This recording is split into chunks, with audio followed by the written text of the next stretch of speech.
Coming up on 2020 on ID, 3 young women in search of adventure. She wanted to travel and teach. And the allure of Tokyo. This is my house where I live in Japan. And she embraced it fully. She absolutely loved it. Then, I said, I just feel something's terribly, terribly wrong. all 3 women murdered. You know, it's the worst news any parent can get. It's horrifying to think that another family is facing what we had to face. And 3 families struggling to uncover the truth. My daughter didn't come here to be murdered. She came here to help. We were over there on our own. No embassy, no police, nothing. Can they find the killer? I was sitting 8 foot away from the man who murdered my sister. And will there be justice? It's unbelievable. Nothing can prepare you. Vanished in Tokyo. Welcome to 2020 on ID. I'm John Quinones. Losing a child is one of the deepest wounds a parent can suffer. Losing a child to murder is even deeper. For the 3 families you're about to meet, the tragedy of losing their daughters was compounded by the fact that the murder occurred on foreign soil and a very foreign culture, Japan. Who were the women associating with? And why was it so difficult for the families to get answers? First, for Lindsay Hawker, going to Tokyo was meant to be an adventure. But as Elizabeth Vargas first reported in 2008, fate would lead Lindsay into the darkest of traps.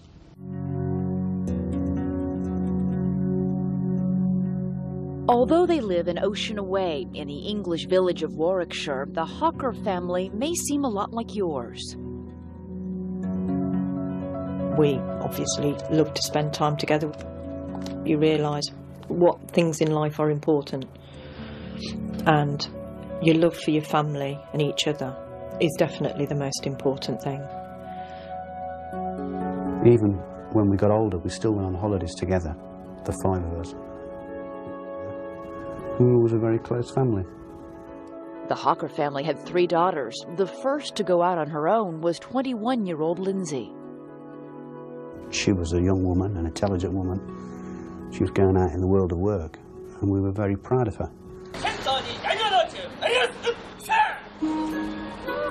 Lindsay was off to teach English in Japan. She'd chosen to experience a country steeped in tradition and, as researched by the Hawkers, a place thought to be one of the safest in the world. Going abroad on her own, she needed to be as safe as she could, really. And I think Japan was a whole different culture for her, and I think it was fulfilling a need that Lindsay had. She wanted to travel and teach. Had any of you or any member of the family ever gone to Japan? No. I didn't really want her to go either. I was quite reluctant for her to go just because I didn't want her to leave me. We were that close that the thought of her going away for that amount of time, I was sort of quite apprehensive. Obviously, as parents, you always have concerns for your children. We wouldn't be human if we didn't. It's just hoping that they'll be safe and that they'll be able to manage their finances and that they, will be able to look after themselves, really. But the thousands of miles between them were trumped by modern technology, and Lindsay was constantly in touch. This is my house where I live in Japan. But she would either speak or text. She used to email me. We heard from her almost every day. And what they heard was that Lindsay was having a ball. She wouldn't stop going on about how lovely the people were, how respectful they were, just a completely different way of life, and she embraced it fully. She absolutely loved it. Quite an adventure for her. Yeah, I realised, she made the right decision for herself, definitely, and I'm glad she didn't listen to me. I wish she would have listened to you. The family's shared pleasure at Lindsay's Japanese experience came to an abrupt end on a Sunday when communication from Lindsay suddenly stopped. I emailed her and I didn't get a response, and so I texted her on her mobile phone and didn't get a response. As the day turned to evening with no word from Lindsay, the Hawker household became increasingly concerned. And I said, I just feel something's terribly, terribly wrong. I couldn't sleep. I was up nearly all night. And the anxiety the Hawkers felt that night would only multiply the next morning. I got a phone call from her employers. to say that she hadn't reported for work for 2 days. Now, that was not like Lindsay at all. So we then contacted the embassy in Japan, and at that point she was filed as a missing person, and that was on Monday lunchtime. She was gone? Yeah, I remember, like, just collapsing. And I felt really upset because she was my little sister. I remember thinking, I was sick, I was physically sick. I don't think any other parent or sister can understand what it was like to get news like that. It's the worst thing what can happen to any parent. You yourself are a parent, you know that. You know, it's the worst news any parent can get. Lindsay had disappeared in a crowded and mysterious foreign culture, a world away, and the Hawkers made immediate plans to go there. You've just got to find your child. Anything else in your life doesn't matter, you've just got to find them. The Hawkers' fears were intensified because the family could clearly remember the nightmarish, high-profile case of Lucy Blackman, another 21-year-old British woman who vanished in Japan. Lucy's father was quick to get in touch with the Hawkers. Tim Blackman has offered us lots of advice and help. He's been very helpful. He's a very kind man. It's a terrible fraternity you're part of. That, and yet the experience from another family with a similar loss can help in sometimes those dark days. Nothing can help us.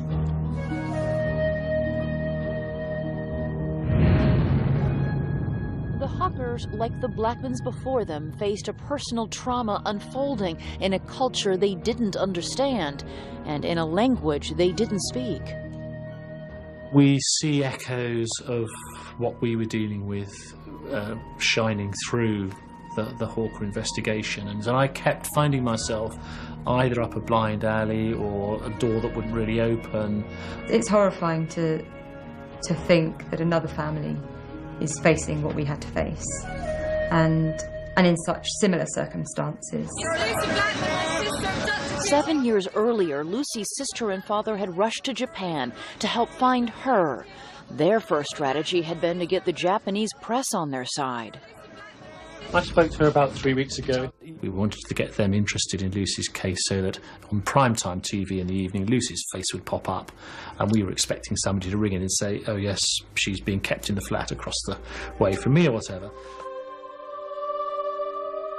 But whatever their efforts, the Blackmans heard nothing. Lucy disappeared in the summer, and by the time the snow fell, hope was fading.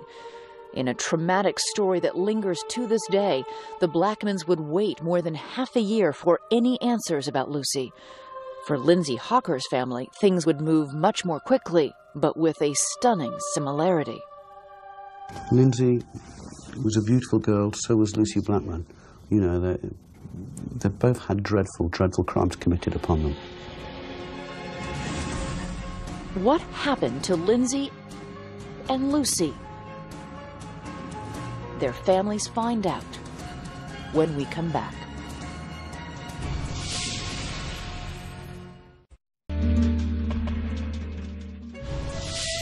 Lindsay Hawker had just turned 22 years old when she vanished in Tokyo while teaching English there. She loved teaching so much. She was kind, she was caring, she helped people, and I don't think of whom they could have been more proud than Bill and I have been of Lindsay. We just prayed, really. We just prayed that she'd be all right. Lindsay Hawker's disappearance created a chilling sense of déjà vu for another English family, that of Lucy Blackman. She vanished in Tokyo 7 years earlier. It pains me to put myself back in that situation, to remember what it was like. I almost have a kind of breakdown thinking about it, because it was such a hugely traumatic thing to take on. We were out looking to bring Lucy home and have her laughing and chattering in our sitting room again. Well, I'd spent quite a lot of time just thinking, you know, why didn't I understand how dangerous this trip could have been? Why didn't I ever think for a moment that something might happen to Lucy? Lucy's parents are divorced. Her mother, Jane, made her own trips to Tokyo as the weeks without word on Lucy turned into months. I keep hoping that they'll say, oh, we found her. But realistically, 7 months on, I have to think, you know, the worst. You know, I may never know what ever happened to her. People say to me, oh, how many children do you have? And I think, well, do I have 3 or do I have 2? It's just awful. What happened next for the Blackmans was more brutal than anything the family could have imagined. 8 months after she disappeared, Lucy's dismembered body was found in a cave some 30 miles from Tokyo, near the sea. Lucy's father and sister and brother went to visit the site. The Japanese press, courted and useful at the beginning of their search, had in the end become a target for the family's anger and frustration. Can you go, please? Go! Now! Go on. Go. Get out of here! Go, please. It's not some, you know, a movie. It's reality. Lucy isn't different. She's not wealthy. She's not poor. She's just an ordinary person from an ordinary family with a brother and a sister and a mum and a dad. And I think what's so important for everyone to do is just to occasionally stop and look at their family and their friends and think how lucky they are. For 8 months, Lucy's family had hoped for some miraculous outcome that would mean she was alive. For Lindsay Hocker's family, hope never even got a footing. Just the day after they heard she was missing, authorities came to the house to tell the Hockers Lindsay's body had been found, in a way that could only mean she was brutally murdered. My world stopped when I found that she died, but then my world stopped twice when I found out she'd been murdered and that she'd suffered pain. Do you remember it the same way, Lisa? Yeah, it's just awful. Awful. I wouldn't wish it upon anybody. Those feelings and emotions I never want to experience ever again. Mr. Hocker? Mr. Hocker? Lindsay's father flew immediately to Japan. My daughter didn't come here to be murdered. She come here to help people. She come here to teach.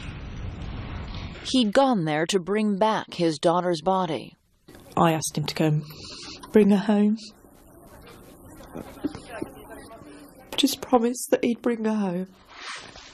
I had to go and identify my daughter and formally identify her, which again was not good. You know. That must be... It was dreadful. Her face was just a complete mess, but I knew it was Lindsay. And she had no hair. Her hair had been shaven off. And she had very long hair. She had hair down to here. She had beautiful natural hair. How did my daughter die? Immediately they didn't give us the answers because the chief officer didn't know them himself. Those are hard questions to ask because you're asking about the final moments of your child's life. And in this case, you know that they were awful. They were awful. We found out since that they were perhaps even more awful than I first imagined. I have to look back and look at 22 years of a beautiful daughter. I try to blank out probably the last 12 hours of her life. I try to look at everything she did for people. Lindsay had everything. She had friends, she had a great education, she was beautiful, she was inner beauty, and she just met evil that day.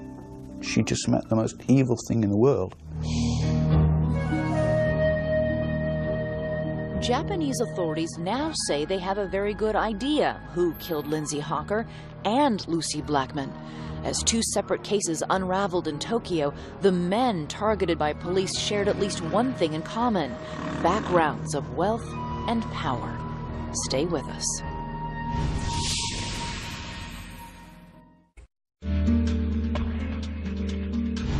Two families families traumatized by the disappearance of their daughters in Tokyo. Now they know the awful truth. Authorities have found the mutilated bodies of Lucy Blackman and Lindsay Hawker. But for the families, that's not enough. They want answers, and they also want justice. Here again, Elizabeth Vargas. In contrast to American and British authorities, Japanese police share very little information with the victim's family. It's heartbreaking. It's heartbreaking because you're dealing with the loss of one of the most important people in your life, and you feel very isolated and very afraid. And we feel as if we're being treated as if we don't have any rights or any entitlement to any information. You go abroad and you have left behind all the sort of support mechanisms that you take for granted in your daily life. The Hawkers are now having to find strength from within, being kept out of the investigation because it might interfere with the police investigation. We've just got to have faith in the Japanese police. The Blackman family said that they felt in dealing with the Japanese police that it was a very polite wall that they ran into. People were very polite and firm. I'm sorry, we have nothing for you today. That's Thank a you very very good much. analogy of the Japanese police. A very good analogy. We can just hope that a wall behind it, they're doing something good. That's all we can hope. What we've said from day one is that we feel as if we have had to conduct our daughter's murder investigation. The well-guarded investigations began where each woman worked. Lindsay Hawker taught English to people of all ages at a language school. Lucy Blackman had a different job, but one that shared some potential clients, wealthy Japanese businessmen. Lucy worked in one of Tokyo's numerous hostess clubs, a popular and long-accepted part of sophisticated nightlife in Japan, and a setting that became central to the mystery around her disappearance. In 2001, I worked in the club where Lucy Blackman was working. Here were places where Japanese businessmen with huge, fat, expenses wallets could go at the end of the day, and they could basically spend the evening chatting to attractive young women and, you know, drinking Suntory whiskey at $300 a bottle. You would talk to them, you might sing karaoke with them, you would serve them drinks, you would light cigarettes. It was as simple as that. British novelist Mo Hayder set a thriller in that seductively charged atmosphere and says Western women were at a premium. White Westerners were so respected that there would be huge status to having a Western woman on your arm. Lucy Blackman, like many young British, Australian, and American women, thought that hostessing would be lucrative, easy, and safe. The clubs are not selling sex, they're selling alcohol. And the hostesses' interactions with the customers, however flirtatious, are strictly limited. At one point, I think a customer tried to touch a girl on the breast, and he was immediately thrown out of the club and banned for life. When Lucy Blackman vanished, police theorized that a hostess club client may have wanted more. The investigation led authorities to this seaside condominium and its owner, real estate millionaire Joji Obara, a bachelor with a taste for expensive boats, costly cars, and, we've been told, Western women. Obara was a regular on the hostess club scene. One club manager remembers him using different names, but the same elegant style. He came maybe 2 or 3 times. He was very fashionable, wearing Versace and Armani and so forth. He was very good at English, and I saw him talking with girls very quietly. Obara was arrested in a separate rape case. Eventually, 8 women would come forward to say that he had drugged them, raped them, and videotaped himself doing so. He videoed at least 50 of these occasions. And the woman recalled waking up the next day being told by Joji Obara, "Oh, you drank much too much last night. I put you to bed. I hope you don't mind. Here's some money because you've missed a whole day's work." Obara maintained the sex was always consensual, but once he was in custody on the rape charges, police began to connect him to Lucy Blackman. As police searched his properties, there were leaks about telephone records that showed Lucy had made a call from one of his mobile phones. And it turns out that Obara's seaside apartment was located some 300 yards from the cave where Lucy's body was eventually found. Authorities suspect Lucy died from an overdose of some drug he administered, and that Obara panicked and hid the body. There was sufficient evidence to charge him in Lucy's death, and 7 years after Lucy disappeared, there would finally be a verdict in the case against Joji Obara. Lucy's father says nothing could have kept him away from the courtroom.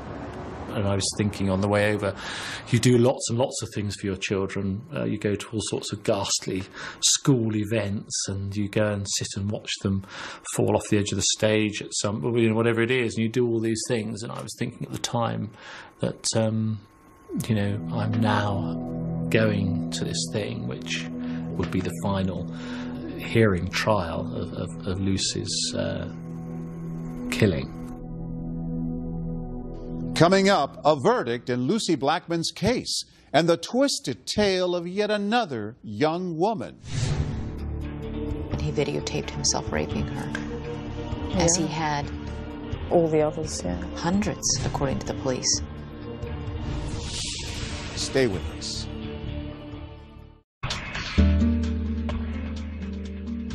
Two young women, perfect strangers, have vanished in Tokyo. Lindsay Hawker was teaching English. Lucy Blackman worked in a social club that catered to wealthy men.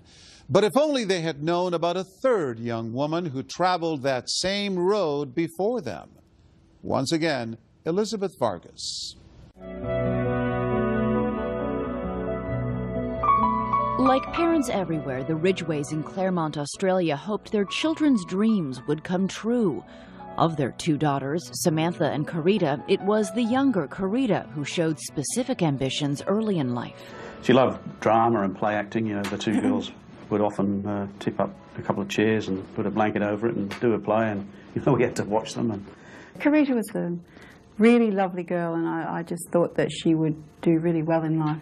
She wanted to be an actor, and she made a couple of little movies and did a couple of screen tests. And it's great to see her there in front of you on the screen, especially where she misses her lines and cracks up. Can I trade my car? And that really typified Carita to me. Take two. In one take, Carita took the role played by Janet Leigh in Hitchcock classic Psycho. Mood for trouble. What? What? I'm going to treat you so fair and square that you won't have one human reason to give me. Can I trade my car and take another? Can I trade my car and take another? In a cruel irony, Carita was fated for an early death as shocking as any in a movie thriller.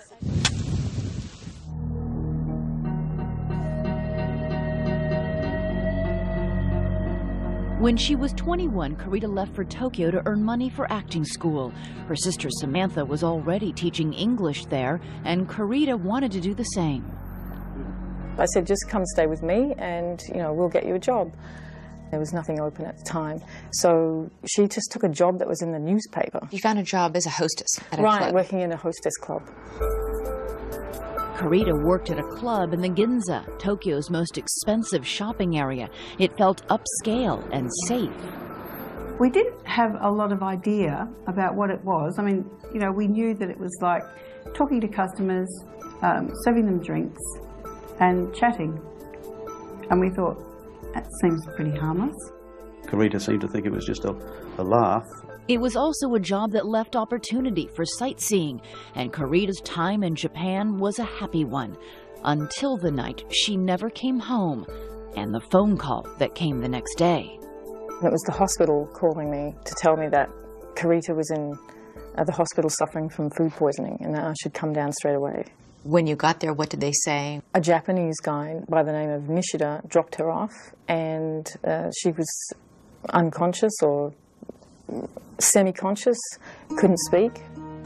Samantha was told a man calling himself Nishita left Carita at the hospital after telling doctors she had a violent reaction to bad seafood.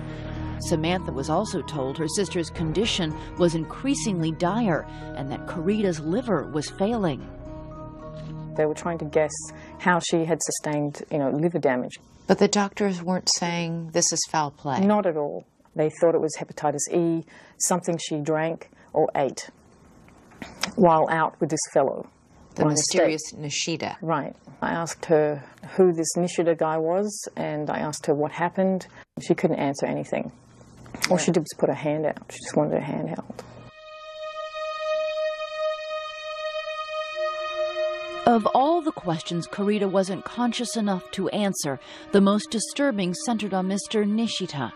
Carita had a fiancé back in Australia. She wasn't dating, and she lived with her sister, who was immediately suspicious. We didn't even know why she would have gone out with him. What were you thinking? What were you imagining? Oh, I thought he gave her drugs. I thought he did something. I didn't know what he did. When Carita's parents arrived in Japan, the family's requests for an investigation into the mysterious Mr. Nishida were, they say, ignored by both the Australian embassy and the Tokyo police. We were over there on our own. No embassy, no police, nothing. We were relying on the authorities to do whatever authorities do, and they weren't doing any of it. And you were also going through a trauma and grief of your own. It was hard to think straight. I couldn't, and it was really difficult. I could hardly talk. Carita's condition, whatever its cause, became the overwhelming concern. She had suffered complete liver failure and was put on life support, and days later, she was brain dead. We were just so shattered. Nothing can prepare you for that. So she'll have to be on life support forever. So at that point, the family made an excruciating decision, I'm sure, to turn off life support. Yeah. And we were united. We decided, we can't keep her like that, so just turn it off and let her, die peacefully, which it was, very peaceful. Carita Ridgway was cremated on the day before her 22nd birthday, and her ashes were brought back to Australia. That was in 1992, and whatever peace the family made with it over time was shattered 8 years later. The disappearance of another woman working as a hostess, Lucy Blackman, would unite their families in a devastating bond when authorities delivered some shocking news. They had discovered that the man who killed Lucy Blackman also was responsible for Carita's death. The man the Ridgways had known as the mysterious Mr. Nishida was really Joji Obara, the same man, authorities say, who killed Lucy Blackman. Among the evidence against Obara were boxes and boxes of videotapes showing him raping both Japanese and Western women, among them an unconscious Carita Ridgway. And there was a diary note that read, "Carita Ridgway, too much chloroform." Authorities said Carita had most likely died not from food poisoning, but from a fatal dose of chloroform administered by Obara. When I heard about it, I was just sickened again, physically sick. I was so angry. I was so angry. I'm still so angry. Do you think that perhaps if the doctors in Tokyo had known when your sister came in the terrible state that she was in, that she was suffering from chloroform overdose, they might have been able to have saved her life? Yes, I think so. There are antidotes to chloroform poisoning. You have to do it quickly, though. Otherwise, a person dies from liver and kidney failure, which is what happened to her. Exactly what happened to her. There was evidence given by two girls, those girls at the club, that he had offered her a lift, and so they thought he had chloroformed her in the car and just carried her from the car to his apartment. And once he got her into the apartment, he videotaped himself raping her, as he had all the others, hundreds, according to the police, hundreds of others. It's a huge number, huge number. 20 years worth. It's hard to fathom. It's unbelievable. The fact is, if police had listened to you in 1992 and investigated this man, Lucy Blackman, and God knows who else might still be alive. Absolutely. They could have caught him then. They could have caught him then. 15 years after Karita Ridgway died, 7 years after Lucy Blackman's body was found, their families would hear the verdict on the man charged with killing both their daughters. That startling conclusion and another family's beginning struggle as a second man emerges when our story continues.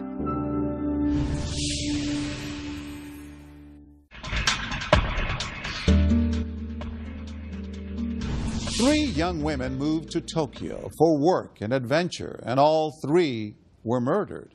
But after years of waiting, the families of two of the women are hoping for justice. Here's Elizabeth Vargas with the conclusion of our story. The trial of Japanese real estate millionaire Joji Obara lasted for almost 7 years, a length not unusual for complex cases in Japan. He'd been charged with 8 rapes and the deaths of 2 young Western women. Lucy Blackman's dismembered body was found in a cave near Obara's home. Through the years, Lucy's father and sister attended the legal proceedings, and they were there at the end of April 2007. It really hit me that I was sitting 8 foot away from the man who murdered my sister, and it was very hard to contain that emotion. Also in the courthouse that day was the family of Karita Ridgway. Videotapes police say Obara had recorded showed him raping her while she was unconscious. Our main point of going for the verdict, to see Obara be given his punishment and get some justice. The families of both dead young women were aware of Obara's wealth and feared its influence. You've got about 6 or 8 lawyers of Obara, and on the other side, the one prosecutor and his assistant. And I thought, well, there's no way we're going to get a verdict, not with all those lawyers there.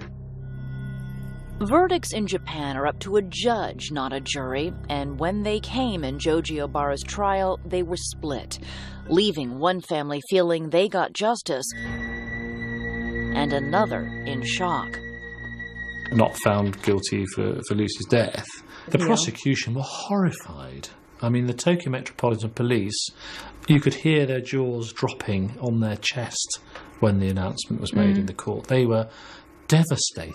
The surprising verdict in the high-profile case set off speculation about the advantage of high-priced lawyers and evidence that may have left a reasonable doubt. All the evidence against Obara in regards to Lucy's case was circumstantial. He bought a chainsaw, a tent, the 10 plastic bags that her body parts were found in. The judge stated that because he bought those items and also a couple of other miscellaneous items, that they couldn't prove that he bought those items to dismember her. You know, because he bought an ice cream or something as well. It didn't fit with the story. The case lacked the kind of proof Karita Ridgway's had, a handwritten note referencing drugging the victim, and a videotape of Obara raping her. He was given life for Karita's death and the 8 other girls who were raped but lived. How would you describe Joji Obara? He's a coward. He's a total coward. He won't even admit his crimes.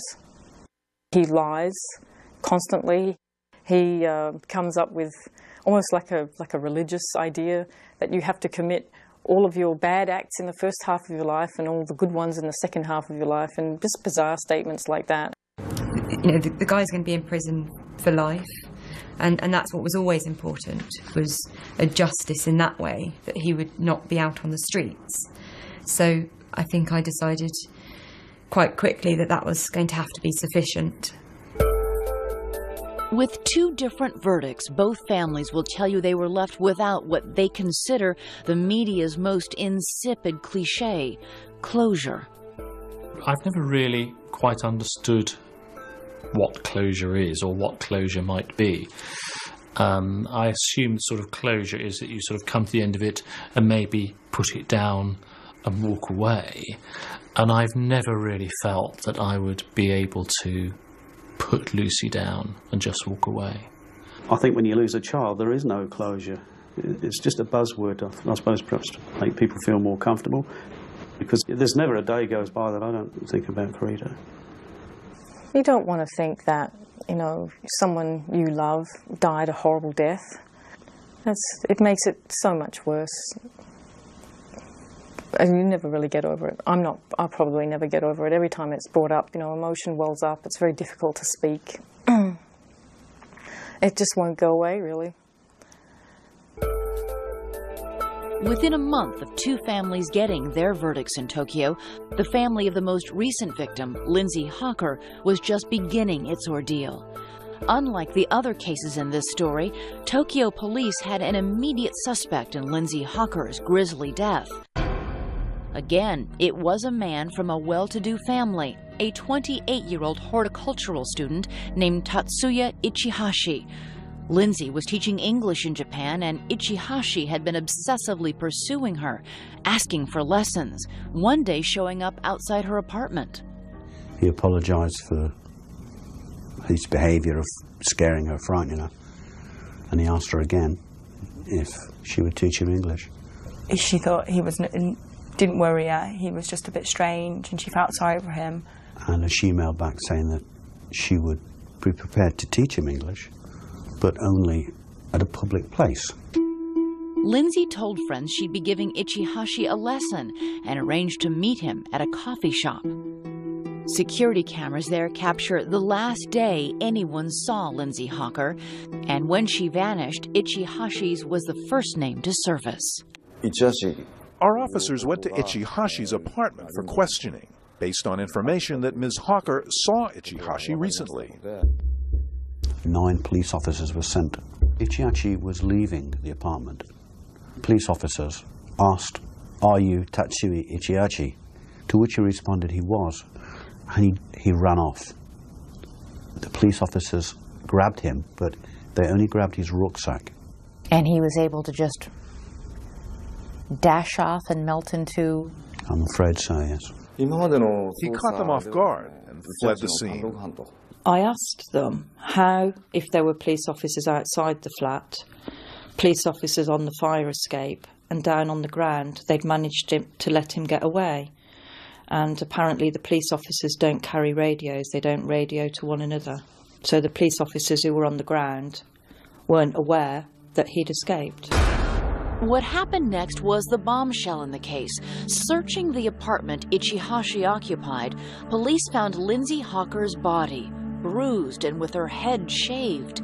She was buried in a mixture of sand and chemicals to help decomposition in a bathtub on the balcony. He hasn't just brutally murdered her. He's left her on his balcony to rot away, and then I suppose he would just dispose of what's left eventually. He was going about his normal routine. He was going to the gymnasium, the police tell us.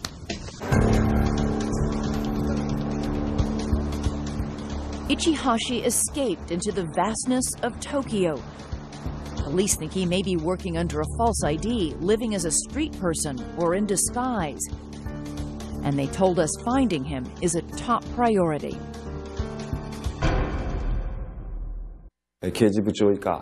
Currently, we have 140 officers, including the Chief of Criminal Investigations, working on the case. It's so difficult when it's 12,000 miles away, just after my daughter's murder. The Japanese police said it's just a matter of time before they found this suspect. They had his passport. He had very little money. Ichihashi comes from a very well-to-do family. His father's a brain surgeon. His mother's a dentist, I believe. Yep. With no credit cards, no passport. Somebody's got to be helping him. Do you think it's his parents? I wouldn't like to comment on that. The Hawkers say police read them a statement from Ichihashi's parents. We've communicated with them via the police. What did their statement say to you? That he wished to live in America and open a park in America, and that's why he needed to improve his English. And they wished their son would atone for his crime. And they said it was regrettable. They said regrettable. It was regrettable. That's an odd choice of words. That's a disgraceful choice of words, isn't it? They don't deny that he committed the crime. Elizabeth, there is no other suspect. they have enough evidence that he is the only suspect in the murder of my daughter. Police confirm they think he's their man.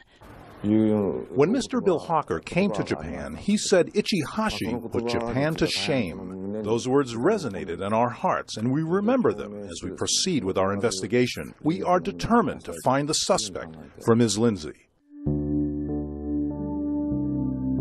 Lindsay's family fears the suspect could be loose anywhere in the world. The family-run website about Lindsay's case displays his picture, as do T-shirts the Hawkers are distributing. They want as many eyes on this face as possible. I just wouldn't want another family to have to go through what we've been through the last 6 months, because it is living hell. He's out there, he's free. Who knows how many missing girls there are out there, and that's what makes this more sinister. Do you think that your family can have peace if he isn't caught? I mean... We'll never have peace, but we'll have a little bit more peace. Knowing that he's off the streets. The scary thing is Lindsay was probably the most sensible person I know, and was so wise and knowledgeable. And if it can happen to her, it can happen so easily to someone else. We wouldn't wish this on anyone. The pain that we feel every single day, waking up and having to tell yourself your sister's been murdered, I wouldn't want that on anyone. We want to make sure that somebody pays for this crime. But our world will never be the same again. I had 3 beautiful daughters. Now I've just got 2.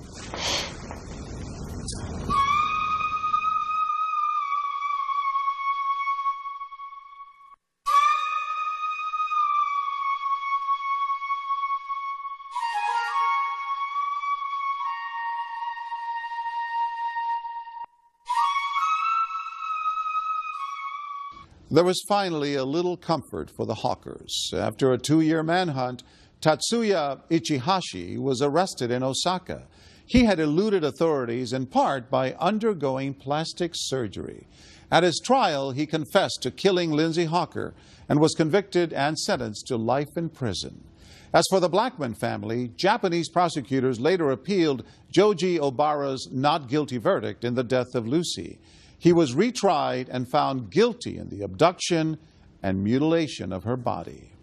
I'm John Quinones. Please join us next time for another edition of 2020 on ID.